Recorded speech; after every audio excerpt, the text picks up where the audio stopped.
The first time First Sergeant Franklin read saw the Varkari heavy infantry, he thought it was a joke. Not because they looked funny, though the armor did make them resemble walking vending machines, but because of how confident they were. Confident in the way a man is before slipping on ice and knocking out his front teeth. The Varkari had arrived on Tannin 3 with a delegation of their elite, not diplomats, not scientists, soldiers, very tall, very loud soldiers. The kind who stomped into a room like they owned it and then demanded to know who would challenge them. Their commander, a broad-shouldered brute called Kullat, had been especially vocal about the ineffectiveness of human ground troops. "This planet," Kullat declared as he swaggered into the Joint Operations tent, "will be secured by the Varkari in less than 2 rotations. Your infantry may stand behind us and take notes." Franklin didn't reply. He just stared at the alien's armor. Thick, layered plating with glowing channels running across the surface. The helmet looked like a cross between a battering ram and a fishbowl. It probably weighed more than Franklin's entire body. The shimmering alloy was supposed to be impervious to kinetic impacts, temperature extremes, and even low-level energy blasts. The Varkari called it Rulak. They swore by it. Franklin tapped the chest of his own armor. It was matte gray, slimmer by far, and had no glow. Just a dull, textured surface and a few flexible plates over vital organs. It looked more like a biker's jacket than a soldier's suit. "Where is the rest of your gear?" Kullat asked, genuinely confused. "That cannot be your armor." "It is," Franklin said. Kullat let out a grunt. "Then you are underdressed for war." Franklin didn't argue. He just wanted to get through the joint patrol with minimal drama. The Varkari were supposed to learn from the humans, not that they seemed interested, but command had insisted on this exchange. 1 patrol, 1 mission. Then they'd all head back to their respective units and pretend to have learned something. The patrol began at dawn. Franklin's unit moved light and fast, weaving through the jagged terrain of the Velsar ravine. The Varkari followed, thudding along like tanks. Every step they took sent pebbles skittering down the slope. "Sergeant," said Private Elan through the comms, "Varkari squad's at least 50 meters back. They can't keep up." "Let him catch up," Franklin replied. An hour later, the lead scout spotted movement in the hills. Hostiles. Not just a few, but a whole skirmishing force of Kothid insurgents, armed with plasma scatter rifles and edged glaives. The Kothid didn't wear heavy armor. They relied on speed, ambush, and terrain familiarity. It was going to get ugly. Franklin crouched behind a ridge and pulled up the tactical display. "We've got incoming. Multiple vectors. Elan, take your fire team left. I'll hold central with Bravo. Tell Kullat to cover the right pass." "Already told him," Elan said. "He said they'll crush the enemy in a glorious charge." Of course he did. Franklin didn't have time to argue. The first wave of Kothid came screaming from the rocks. Franklin's team opened fire, their rifles crackling with kinetic bursts. The Kothid ducked and weaved, fast and erratic, but Franklin's men had trained for this. They dropped 3 in the first volley, then came the Varkari. Kullat's group stormed into the right pass, armor gleaming, weapons raised. One of them raised a heavy plasma cannon and fired. The blast vaporized a chunk of rock and sent a Kothid flying. The others hesitated, confused by the noise, the light, maybe even impressed. Then the Kothid adapted. They stopped shooting and started flanking. One darted in with a glaive and struck the Varkari at the knee joint. The Rulak armor didn't break, but it didn't flex either. The soldier stumbled.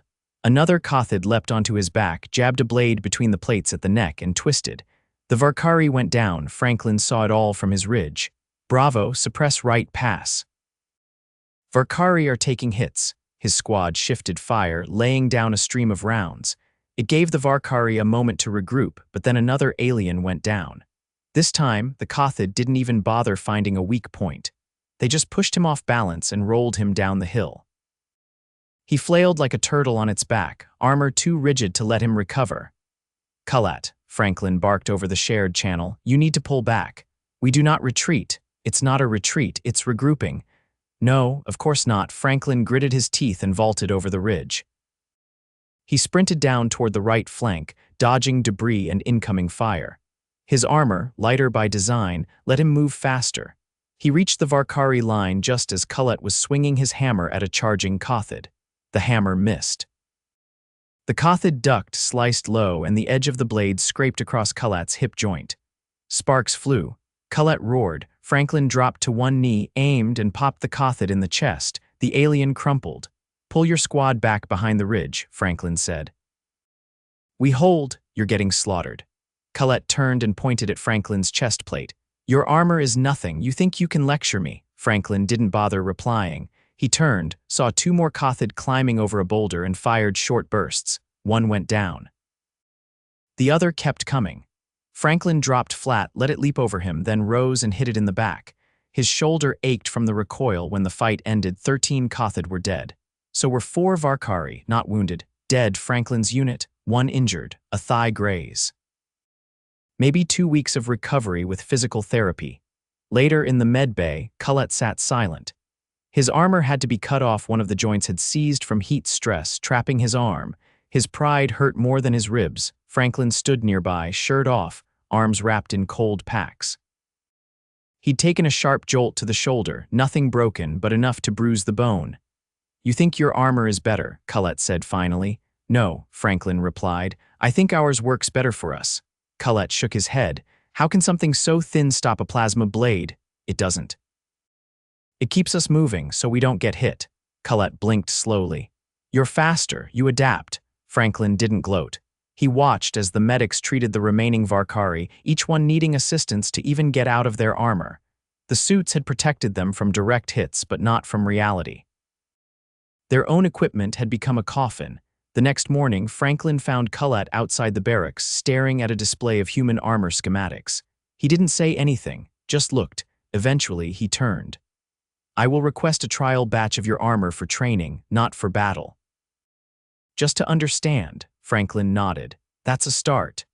The Varkari didn't change overnight, but the next joint patrol didn't end in disaster, and Kullat didn't scoff anymore. He asked questions. He listened. He even ran drills with Franklin's squad, wearing a modified version of the human armor. He fell. He got up. He fell again, but he kept getting up. 3 days had passed since the ambush in Velsar Ravine, and Kullat still couldn't fully extend his left arm. The joint wasn't damaged, but the muscle beneath had locked up from overexertion and heat fatigue. He'd refused regeneration therapy, said it was a weak man's shortcut. So now he stood outside the joint training facility, struggling to zip the test harness of his new trial armor while pretending not to struggle at all. Franklin watched from the sidelines, chewing on a strip of rehydrated protein bark the color and texture of drywall. He didn't offer help. Kullat would have refused anyway. "Does it always pinch at the ribs?" Kullat asked without looking over. "No," Franklin replied. "Only if you're wearing it wrong." Kullat grunted and tugged at the side fasteners. The harness finally clicked into place with a minor hiss of pneumatic seal. The Varkari's massive frame looked oddly compressed inside the human-designed armor, like someone had vacuum-packed a bear. "I feel uncontained," Kullat muttered.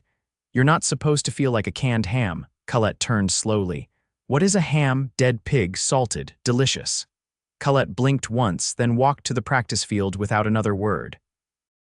The field was a wide strip of reinforced gravel flanked by low barricades and rust-streaked impact walls. A few of Franklin's unit were already there, Elan, Rodriguez, and Akafer running a sprint and cover drill. They moved in staggered intervals, alternating fire and advance. Kullat watched for a moment, arms crossed, his balance still stiff in the unaccustomed gear. Then he stepped onto the line. "Your turn," Franklin said. "Try to keep your weapon muzzle lower unless you're planning to hit clouds." Kullat hoisted the modified recoil rifle and crouched behind a barrier. The movement was clumsy, not just because of the alien's size, but because the armor didn't fight his joints the way Rulak had. There was no resistance, no weight to counterbalance. He overshot every motion. Franklin crouched beside him. "Don't move like you're hauling a sled. The armor's not there to carry you." "I know how to crouch," Kullat growled. "Maybe. But you're doing it like a siege engine." Kullat's first sprint ended with him tangled in his own legs and falling flat. The impact kicked up a cloud of dust and left a shallow dent in the earth. He thumped the ground once with a fist and barked a curse in guttural Varkari. Franklin didn't laugh. He just walked over and held out a hand. Kullat stared at it, then pulled himself up without taking it. Again, he said. He ran the drill 5 more times, each time a little faster, a little smoother. The final run ended with him hitting his last mark in under 6 seconds, not quick by human standards, but considerably better than his first attempt. Afterward, Kullat stood off to the side, chest heaving, sweat darkening the collar of his undersuit. He didn't speak until his breathing leveled. "Your kind trains in this armor from youth." "No," Franklin said. "We train in worse." Kullat frowned. "Why? So this feels easy." The next morning, Franklin found himself in the mobile med unit, seated on a fold-out cot with a blood pressure cuff around his arm and a cold pack under his ribs. He'd taken a spill during a vertical vault. Drill caught a jagged edge with his thigh and twisted midair. Nothing broken, but the bruising was deep, and the medic had insisted on a scan. The unit smelled faintly of antiseptic and boiled fabric. Across the room, Kullat sat shirtless on an exam bench, a dermal stimulator buzzing over his shoulder. The technician, a pale woman with a buzz cut and a permanent squint, worked in silence. "You tore a trapezius," she said, eyes on the monitor. "I can accelerate the healing, but you'll be sore for a day." "I will endure."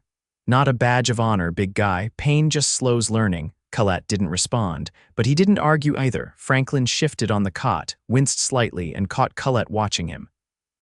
"You land wrong," Kullat asked. "Vault drill, misjudged the angle. Your armor did not prevent it. It's not supposed to. It's supposed to let me recover fast, which I did."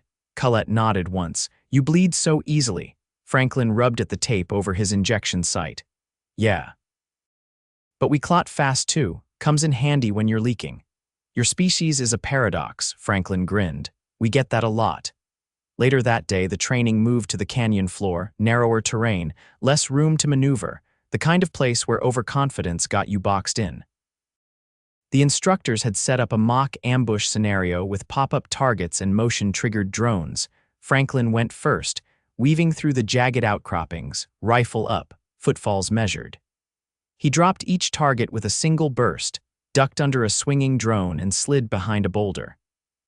The timer beeped. 92 seconds. Kullat stepped up next. He adjusted the chin strap of his helmet and gave a single nod. "Try not to punch the drones," Franklin said. "You'll just get flagged, I am aware." The buzzer sounded. Kullat moved in with surprising grace. Whatever stiffness he'd shown before was nearly gone. He hugged cover, rolled into position, fired tight bursts. His accuracy was off. He struck edges instead of cores, but his movement was fluid. When a drone dove at him from above, he ducked and let it pass instead of trying to swat it. He finished in 128 seconds. Not fast, but clean. Franklin clapped once. "Not bad for a guy who still doesn't know what a ham is." "I researched it." "It looks disgusting." "Correct." That evening, as the twin suns dipped below the ridge and the canyon turned rust orange, Franklin sat near the fuel station, repairing a cracked scope mount. The air smelled like ozone and lubricant. Kullat approached, carrying 2 canisters of electrolyte mix. He set one down beside Franklin and sat heavily on the crate opposite. "I spoke with command," Kullat said. Franklin didn't look up. "That's always dangerous. They are considering a hybridization." "Of what?" "Armor philosophy. They want to combine your mobility principles with our composite plating. A compromise." Franklin tightened a bolt. "That's going to be one ugly suit." "Perhaps, but not impractical." A moment passed. The wind picked up, stirring the dust along the canyon floor. "We used to think resilience was about standing tall through punishment," Kullat said. "Now I suspect it is more about avoiding it altogether." Franklin looked up. "It's both. You need to know how to take a hit, but you also need to know when to duck." Kullat studied his own gauntlet. "I have never ducked in battle. You should try it. It's fun. Also, survivable." They didn't speak after that. The canisters hissed open. The mix tasted faintly of metal and citrus. The stars began to show, scattered across the violet sky like pinholes in fabric. The next day, during an unexpected sand squall, the base perimeter sensors tripped. A Kothid raiding party had been spotted moving along the western ridge small, fast, and likely aiming to test defenses. Franklin's unit scrambled.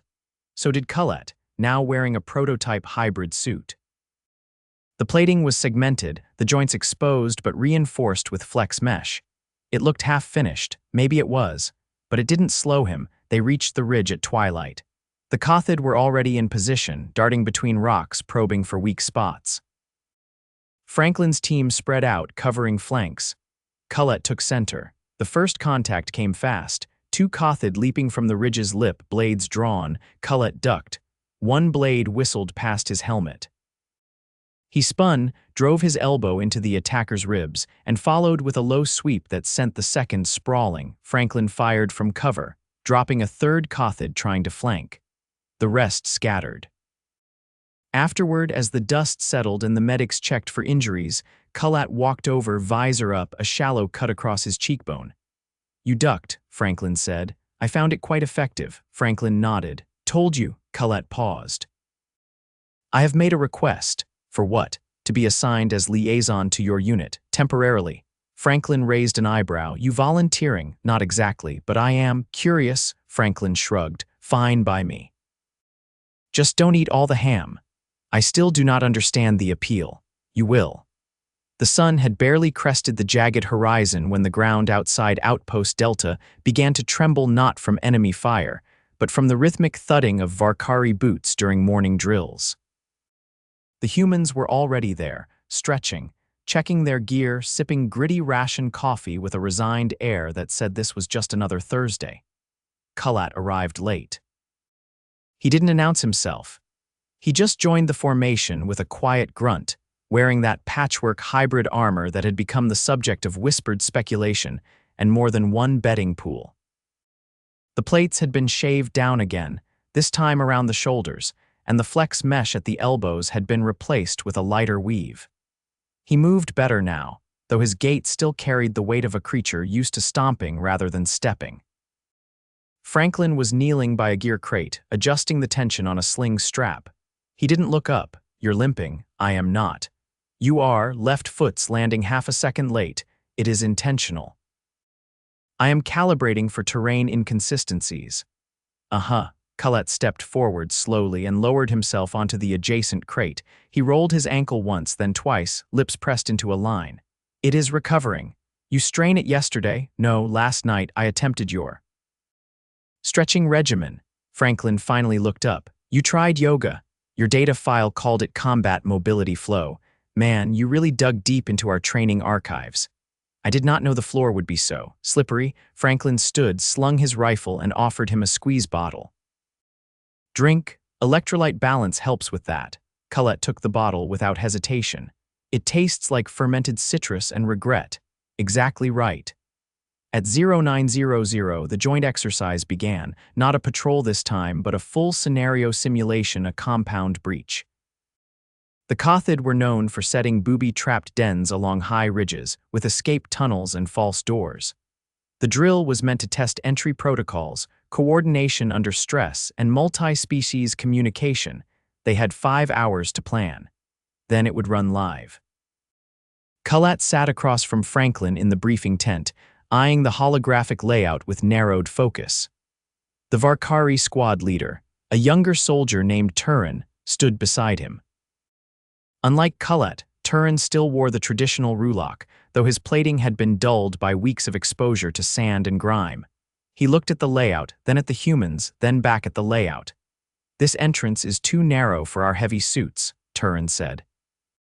"It's not an entrance," Franklin replied. "It's a decoy. The real breach is here, side panel behind the thermal duct. That's where the Kothid tend to hide their escape tunnels." Turin folded his arms. "You are guessing." "No, I'm remembering. Last deployment on Vandros, we found 4 compounds with the same configuration. The 4th one blew out half my team because we ignored the ductwork." Kullat didn't speak. He just studied the structure, then tapped a section near the rear wall. "This support beam. If we cut it, we collapse the tunnel exit, trap them inside." "That's the idea," Franklin said, "but only if we get the timing right. Too soon and we block ourselves. Too late and they scatter." Turin shifted. Our suits carry seismic charges. We can place one at the beam. Your suits are too wide to reach that corridor, Franklin answered. You won't fit. Kullat pulled a folded schematic from his side pouch. I will go, I fit now. Turin hesitated. You would risk collapse. I would risk inefficiency more. The drill began at 1500. The compound mock-up had been constructed in a dry basin south of the outpost, complete with foamcrete walls, motion sensors, and remote-controlled dummies dressed in Cothid garb. No live fire, just training rounds and simulation charges. Franklin's team approached from the east, skirting the ridge. Kullat moved with them, crouched lower than he used to, treading more carefully. His breathing was louder than anyone else's, but his pace was steady. At the rear, Turin and two other Varkari hung back, waiting for their cue. Inside the compound, a series of pressure plates had been wired to set off colored smoke canisters for every misstep. They were on a timer, every second counted. Entry in 5, Franklin said, voice low. They breached fast. Rodriguez dropped the first dummy with a flash round, Akafor swept left, Elan went vertical via the side ladder. Franklin slipped through the duct access and cleared the hallway. Kullat moved toward the support beam, hunched and silent. He ducked under a low pipe, paused, and reached into his kit for the seismic charge. It was smaller than the ones he used to carry, human design, lighter, more compact. He attached it without a sound. Charge planted, he said. Exit now, Franklin replied. We're triggering in 20. Kullat turned, then stopped. One of the floor panels shifted slightly. Not part of the simulation. He knelt, peeled it back, and found a real tunnel, one not in the mock-up. A maintenance crawl, probably for drainage. Someone had forgotten to seal it. He keyed his mic. There is a secondary tunnel, unlisted, possibly unstable. Franklin was already moving. Mark it. We'll report it after the run. No, it leads under the primary beam. If it collapses, it could create a sink. Then get out, now. Kullat moved fast. He cleared the panel, leapt forward, and the ground sagged, not collapsed. Sagged, enough to threaten a buckle. He didn't fall. But he knew that if the charges went off now, whoever was in that tunnel, human or alien, wouldn't walk away. I will disarm. Franklin was on the other side of the compound now, watching the rest of his team clear the final room. Negative, pull out. We'll mark it and handle it post-run. Kullat didn't answer. He turned back, dropped to one knee, and began the disarm sequence. The panel under him groaned. Franklin cursed. Rodriguez, get eyes on Kullat's position. I see him, she said. He's not moving. Cover him. Franklin reached the tunnel mouth just as Kullat finished. The charge was off. The beam remained intact. The floor stopped moving. Kullat stood slowly and turned toward Franklin. You disobeyed a direct order, Franklin said. I did. Why? Because the structure is flawed, and I was the only one who could fix it. Franklin stared at him for a long moment. Fair enough, the drill ended. They passed with notes. The instructors marked the disarm as a deviation, but the discovery of the unsealed tunnel earned commendation. The Varkari command staff were briefed. Turin didn't speak to Kullat afterward. That night, Franklin sat in the mess tent, nursing a mug of broth and watching a game of table ball unfold between mechanics. Kullat entered with a noticeable limp and sat opposite him without asking.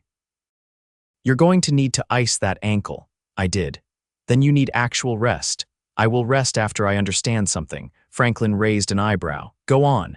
Your kind takes injury as a given. You assume it will happen and design everything around recovering from it. We don't assume. We just accept it's possible. Planning for failure isn't weakness, it's smart. We were taught to plan for victory, nothing else. Franklin set his mug down. And how's that working out? Kullat didn't answer. Instead, he reached into his belt pouch and withdrew a small, folded document. It was a transfer request, temporary assignment extension. They approved it, he said. You're staying longer. Yes, I will be observing more units, adapting further. Franklin nodded. You're learning fast. I had a good teacher. You're not going to start praising me now, are you? No. That would be inefficient, Franklin grinned. Glad we agree. Outside, the wind picked up, rattling the tent walls. Somewhere in the dark, the Cothid were still out there, plotting, lurking. But for once, Franklin didn't feel like they were unprepared. Across the table, Kullat adjusted his armor with quiet precision, no longer fighting it, just wearing it. Not a cage, not a shell. A tool, he moved like it too.